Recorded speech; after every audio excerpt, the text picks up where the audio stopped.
And here we go. Good morning, Service Alliance community. Good morning. Good morning. Got my cup of Everybody Joe. doing today? I'm Happy ready Tuesday. to go. Rearing up. It's Tuesday. How's Mike Carson? I am doing great. I just brewed a second cup of coffee. Second? So, oh yeah. I usually have 2 or 3 a day. I've only drank like that much. So, Oh, not me. I needed it this morning. I was tired. Yeah. Yeah. The candle is almost burnt. Candles from almost burnt. Both sides. Yeah. Well, there you go. It's the grind, the morning grind. Yes. Shayna and I went out for a date night last night, which was kind of nice. She had a couple of sales calls, and afterwards we went out for dinner. Really? And, who'd you guys go out on dates with? What's that? Who'd you guys go out on dates with? Oh, wow. Date night is pretty important, especially when your business partner is your spouse. So we actually went to a restaurant we hadn't been for. We was headed to Applebee's, believe it or not. And I'm glad we made a turn. A local golf course here kind of redid their restaurant.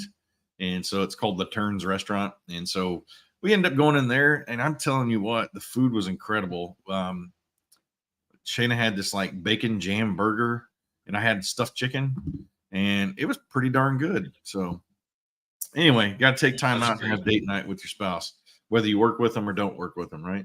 So absolutely. I mean, happy wife, happy life. Right? Yes. There's some sayings. We went and saw a comedian this past weekend, and there were some things that he said. Yeah, I saw that. What was it, the Hemi guy or something like that? Happy home, leave them alone.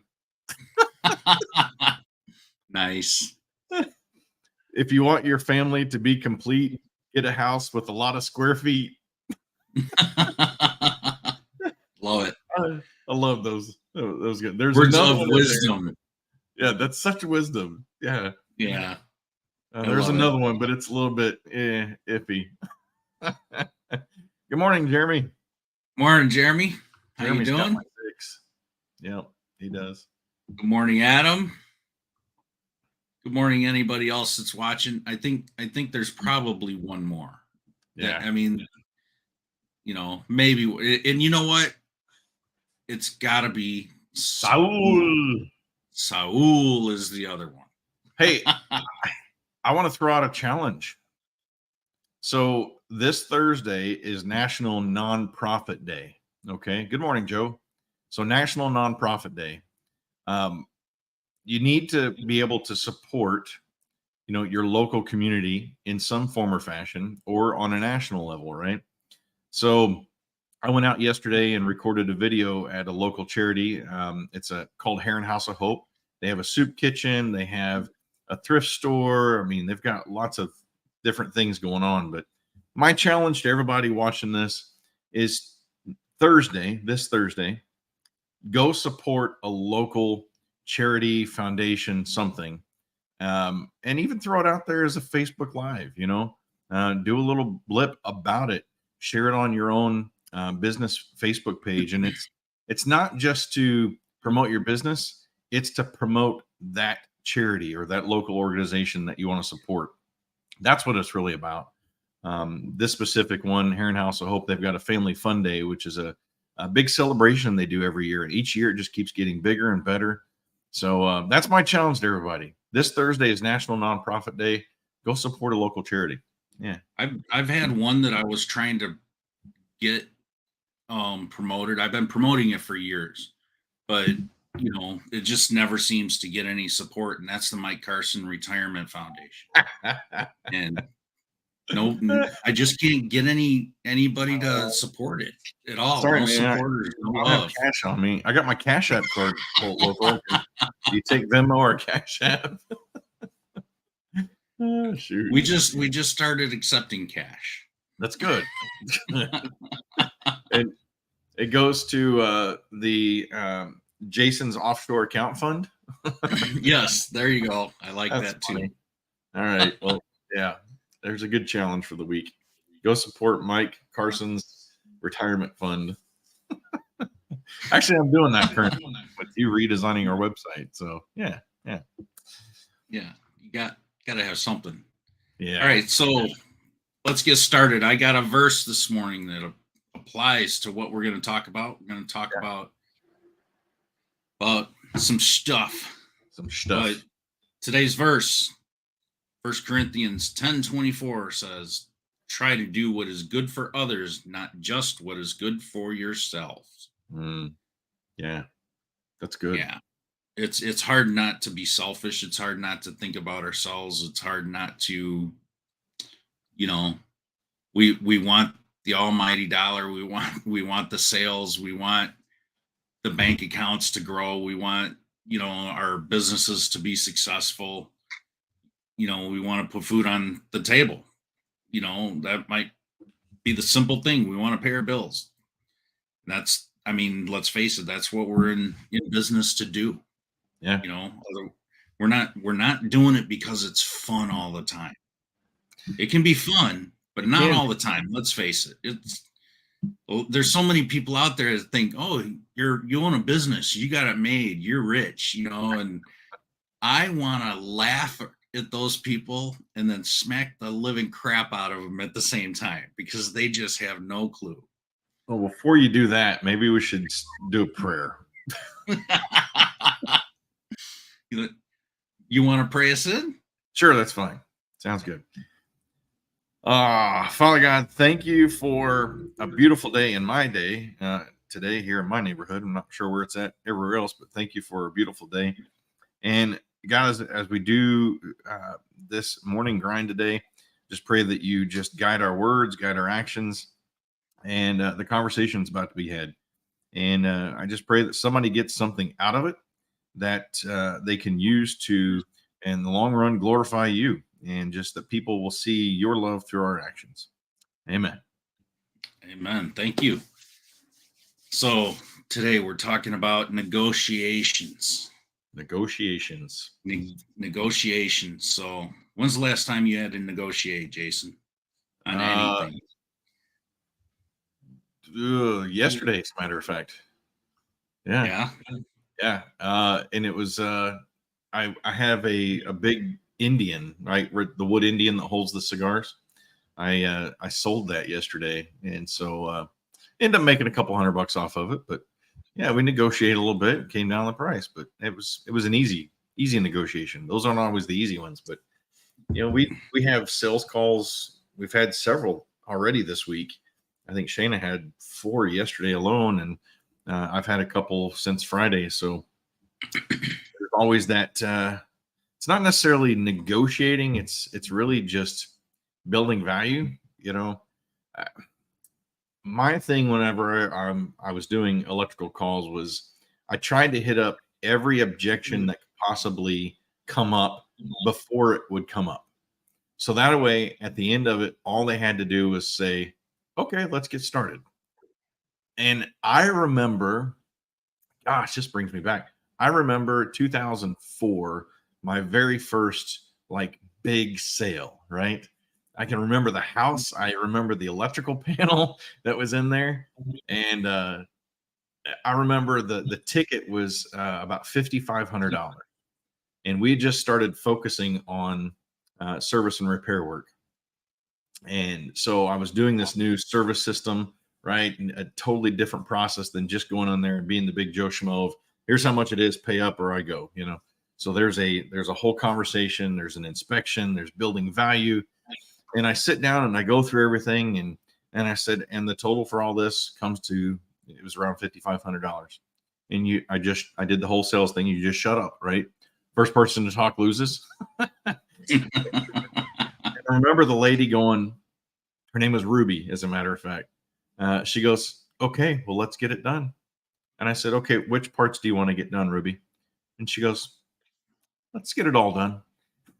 I said, okay, well, I need to go make, I got to go make a phone call real quick and I'll get started. So I walked out to the truck and I told Shayna, I said, I called her up and I said, hey, I need you to, I just sold a really good sized job and I need you to reschedule everything the rest of the day because I need to get this work done. I was just baffled because I had done the steps right. I built the value, I educated, and at that time I wasn't providing And then you're solutions. surprised that it worked. And it worked. I was like, holy cow, this works. When you follow a system and you do the things that now I get to teach. And so anyway, I thought that was pretty awesome. So, but there's been many times, let me tell you, that it didn't go that smooth. It was just, you get those objections that pop up.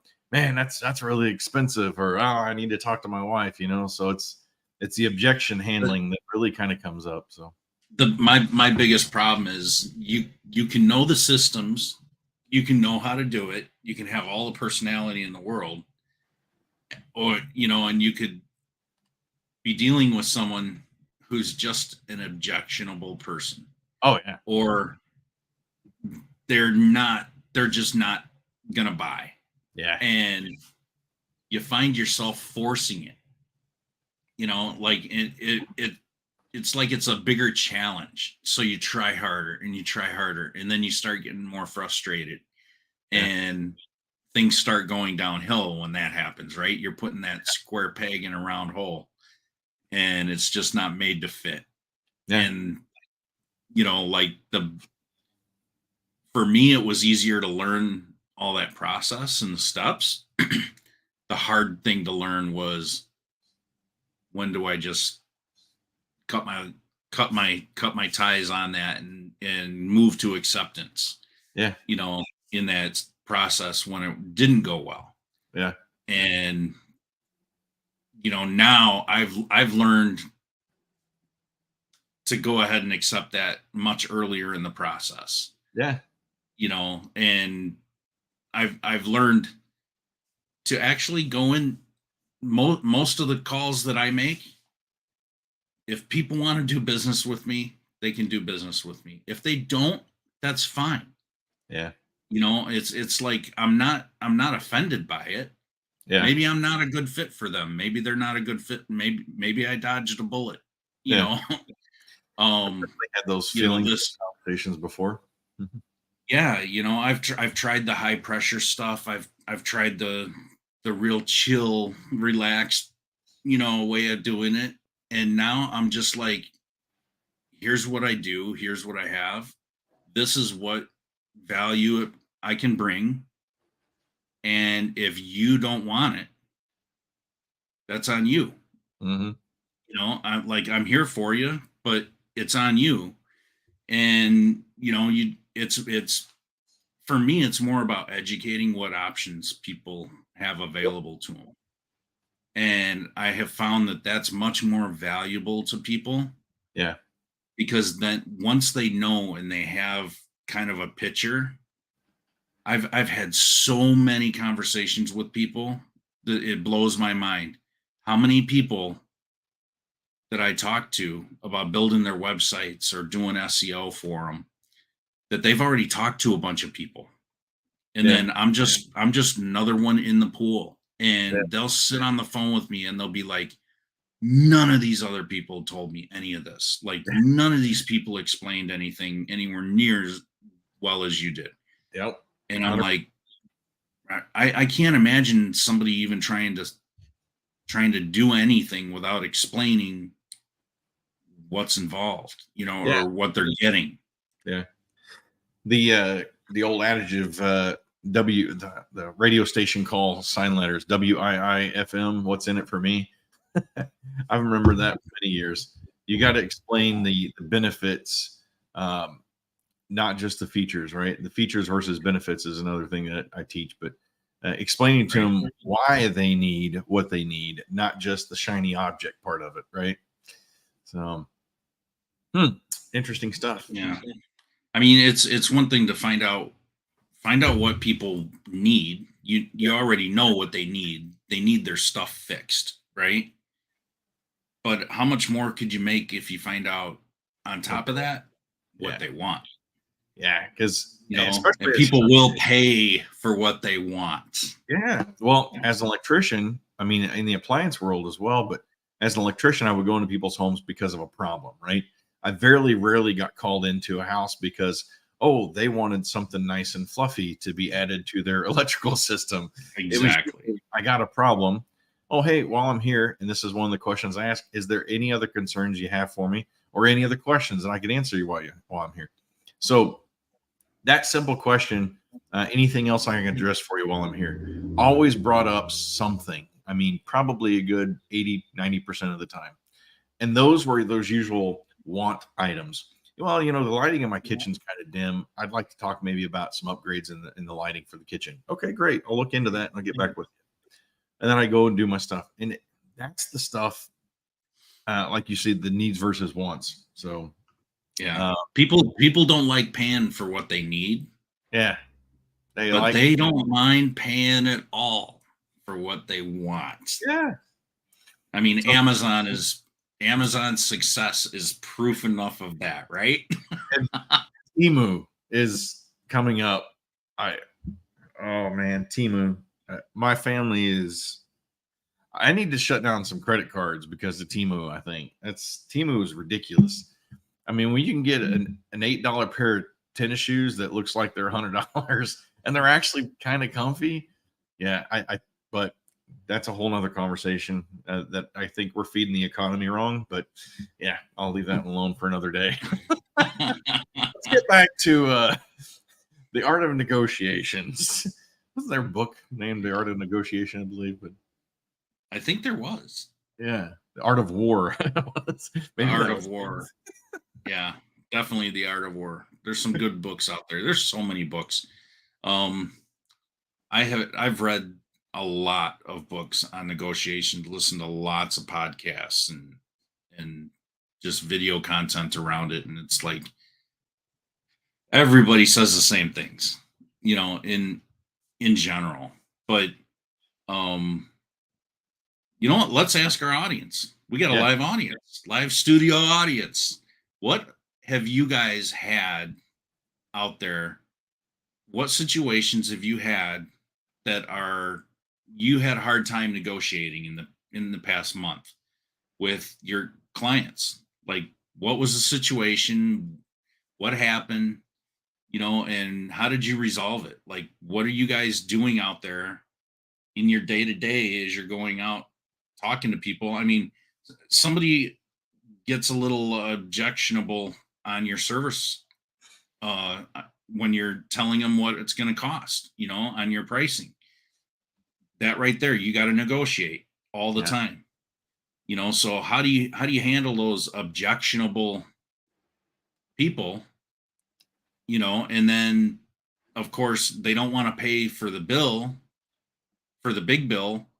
Now you got to deal with, well, you still got the service call fee, which that should be handled all up front. In my opinion, you should probably already charged for that. I don't see any reason why you shouldn't be charging for a service call fee right up front, over the phone. Take that credit card, be done with it. I don't see anything wrong with that. Yeah. Set those expectations, get your money, do your job. I mean, you go to McDonald's and you don't get a burger until you've paid for it, right? Yeah. You order, you pay, you receive. That's the world we live in everywhere. Yeah. I don't know any other business that you don't get your stuff until after you've paid for it. This one brings me to a good point. I have the teaching that I do. It's all about objection handling. So here's what I'm going to do today. Anybody who just sends me a private message today, I'm going to send you the PDF to the objection handling class. And private message me, direct message me on through Facebook Messenger, and I'll send you this PDF for free. It's a great teaching. I don't know if you want to dive into it any, but some of the things you said, to me, it's getting ahead of things even before you get there, right? So whoever's answering your phones, be it you in a truck or have a call center answering it, what questions are the customers having before that you even get there, right? Are you the right person to even do the job? Are you the right company? Is this the right time? There's so many things that's going through their head at that point that we've got to even overcome at that point of the phone call, right? So it's a really important time. Yeah, I think probably one of the biggest ones that I hear, that I'm just thinking back whenever I was doing it, is this, that objection of how much is it going to cost? I think that's a big one that always comes up. And it goes back to the needs versus want part of it. But yeah, send me a message. I'll send that to you for free. So let's start going through some bullet points on how you can be a better negotiator, right? The first and foremost thing, listening. That's actually, because I have 4 different points to this. And do you? Are you going to go through yours? Listen is actually my number 1. I'd be interested to hear what your number 2 is. Go for it. Well, my number 2 is it's communication. Okay, empathize is mine. So yeah, I mean it's got to be communication and building trust. Building trust. I've got asking questions. So that's the way you can build trust. Which is part of the communication. But empathy is a big one. A huge one. Yeah. I mean, that's putting yourself in that other person's shoes. Yeah. And seeing their perspective and understanding where they're coming from. Yeah. But you can't do that unless you ask questions, right? Yep. You can't do that unless you communicate. Yep. And you can't do that unless you listen. You need to show that you care. Right. That's for sure. I've got in here, you need to use phrases like I understand or I totally get where you're coming from. Some of them that you don't want to use is I agree, or it is kind of, so when somebody says, well, that's really expensive, don't agree. Never agree. Don't say it is kind of expensive, right? You got to think before you speak. A big one on the objection handling with the money aspect is, I just had a brain fart. Holy cow. Wow, where was I going with that one? So you use a matter of perspective, actually. Yeah. Boy, I just lost my train of thought like in a flash second there. That's the benefits getting old. Maybe I need to start the Jason Shadowin retirement fund account.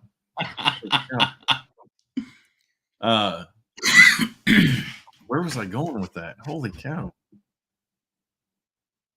I mean, when you're dealing with objection handling, I mean, and I love how you said don't agree. Yeah. You never want to agree. I totally agree with that statement. Yeah. But pricing is a matter of opinion. Yeah. Whether it's a value is a matter of opinion. I remember I was going. When you're dealing with the value proposition. Yeah. Right? Because someone else is going to say, oh yeah, that's a good value. You could have someone else say, oh no, that's really expensive. Yeah. I'd never pay for that. And it's the same exact thing, is more valuable to some than others. Yeah. And it's kind of amazing when you look at that world, but that's where the communication and education comes in and everything. And some people will never see value. They will never see value in what you have to offer. Yeah. So where I was going with that is until they ask you a question, there's really no need for you to respond, right? So if they say, man, that's expensive, is that a question? No, it's not a question. Until they say, why is this so expensive? You have no reason to respond, right? And as contractors, we have such a hard time keeping our mouth shut, right? We want to defend everything because we see it as this is the most awesome thing in the world and you have to have it. And I can't believe you said that was expensive. No, they're just trying to justify in their head. Really, when they say a statement like, wow, that's kind of expensive, they didn't ask a question. They're just trying to justify in their head, is this too expensive? Can I afford this? How can I afford this? So it's really until they ask you that question of, well, Jason, I really want this done. How can I, afford to do it? Maybe you didn't bring up the aspect of you take credit cards or, you can help with financing through payment plans. If you have a third party company, never do in-house financing, never. But yeah, so anyway, that's where I was going with that brain fart. We got challenged here. Uh-oh. Paul challenged us. I disagree. I think acknowledging that, yes, it is a lot. However, this is why it has value goes a lot further with building trust, in my experience. Yes, it has a lot. It's a lot. Okay. But I can see by your reaction, you don't agree with Paul's statement. I'm not going to agree with somebody that's kind of expensive. If I break out an electrical panel that's a $3,000 change out and they disagree that it's expensive, or they agree that if I agree with them that it's expensive, I'm basically telling that customer, hey, somebody else can do it cheaper and better, right? That's my first thoughts. That's my thoughts exactly. I have to honestly say, Paul, I completely disagree with you. And here's why. I see that as an opportunity. When somebody is saying, wow, that's a lot, I wasn't expecting that. Okay. Now they weren't expecting that. They just got sticker shock. Yeah. So here's how you handle that. Now they want to hear other options. Yeah. Like, what else could you do for them? And how can you work with them to get that price more in line with what they're willing to accept? Now, immediately, you just gave them a price. You set a threshold right then and there that they know this is the price and this is too high. So you know what their high threshold already is. So practically anything that you bring down lower for them, as long as it's a good, viable solution and not some hack, is most likely going to benefit you and become an accepted ticket. So Paul, to your next comment, I will say it doesn't matter if you're heating and air, appliance repair, electricians, plumbers. If it's a $200 ticket or a $10,000 ticket, you have to provide solutions, plural. Right. This is how you get over that. Wow, that's really expensive. Or I'm getting other bids, and providing multiple solutions. Let's talk about cleaning out a dryer. I did this with EJ on a live service call. Oh, and my camera is doing that whole following thing. It's been doing it a little bit. So I went with EJ and ran some service calls with him, and we went on a no heat dryer call, right? And we got the dryer pulled apart, and it is just full of lint, like everywhere. And so we ended up providing multiple solutions. And the highest one was only $550, I think it was. And that was to clean out the dryer, replace something. I can't remember what, it was a switch or rollers or something in the dryer, and then clean out the dryer vent as a whole. So we gave three options, three solutions, the highest being around $550. The middle option was around $420, $400, something like that. And then the lowest option was just, hey, I'll put everything back together and it's a Band-Aid fix. That's all I can do for you today. She actually at first said, I want this whole thing done, right? But she couldn't afford it. So we was able to help her out with payment plans on a $550, solution, and was able to get her taken care of about a few days later. So again, I'm going to agree to disagree. It's not a different industry. There's a book by Ron Smith. I don't have my books here. That's called HVAC Spells Wealth. Paul, I urge you to go find that book. What does HVAC Spells Wealth have to do with the appliance world? It has everything to do with the appliance world. When I bought this book, I'm sitting there talking to Ron about this book, and a guy comes up and he goes, "You're an electrician. Why would you buy that book? HVAC Spells Wealth has nothing to do with being an electrician." I'm like, "You're wrong. It has everything to do with being an electrician. It has everything to do with being a plumber, heating and air guy, appliance repair guy. The processes and systems are really the same. It's the solutions that can be a little bit different, right?" So any service industry could use yes, the same principle. yeah. So again, building value, educating the customer, and providing solutions. That's the same in every industry. It's just how you approach it is just a little bit different, right? So go find that Mhm. book, Paul. HVAC Spells Wealth. Yeah, it's all about having solutions and always having a plan B. And you bring up a really good point when you were with EJ. The lady wanted it all done. Yeah, She couldn't afford it. So that's a perfect opportunity. What financing options do you have available in those cases? Because you could lose a sale if somebody doesn't forget it. Maybe a cheaper price isn't your solution for that customer. Maybe having financing options is your solution yeah. for that customer. Sol brings up a So good point. If your price is competitive in the marketplace, this conversation should be handled differently. The conversation is mhm, going to be coming in my opinion, talking more about what's your warranty compared to the other guys, right? So in my world, I kept hearing about everybody having a 1 year guarantee. So I made my guarantees 3 years. Everything I did, a minimum 3 year warranty on everything I did. So that set me apart from everybody else in my marketplace. So what are you doing to set yourself apart in your marketplace, right? So if your price is competitive in the marketplace and that's all people are comparing you on, yeah, they're going to go with the lowest bidder all the time. I had that happen in my own life. Just recently, I had my courtyard redone, and I had one company that literally was the exact same price as the other one, and they uh, literally word for word, everything was the same, but they were more than twice as much. So I went with the middle guy. Well, guess what? I'm having issues. So the top guy, he comes back. Oh, I knew that was going to happen. Blah blah blah. I was like, no, I didn't even know it was going to happen because you're telling me apples to apples, it's the same thing, but you're more than twice the price. How was I supposed to know you would be any better? yeah, Your warranty what's was the same. nothing? There was nothing that set him apart. Exactly. So how are you Yeah, setting yourself apart in the marketplace other than just price, right? That comes exactly. into a lot of your branding can come into play in that, right? Are you wearing holy jeans and holy shirt to go into somebody's house?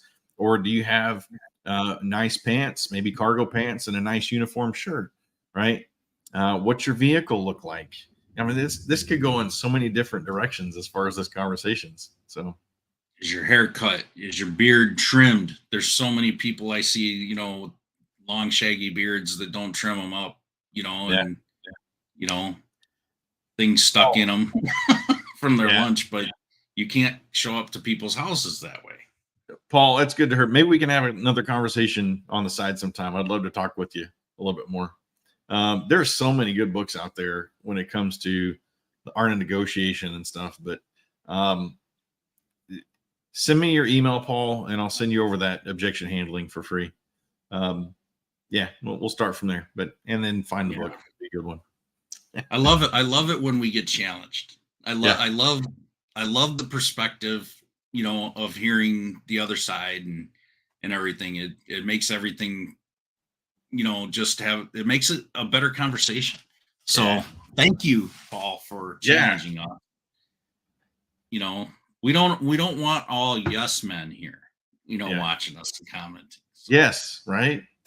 what's Saul says, just had my roof replaced, went with a guy that wasn't necessarily the cheapest, but he lives in our community, offered better materials, explained the differences, and it was done.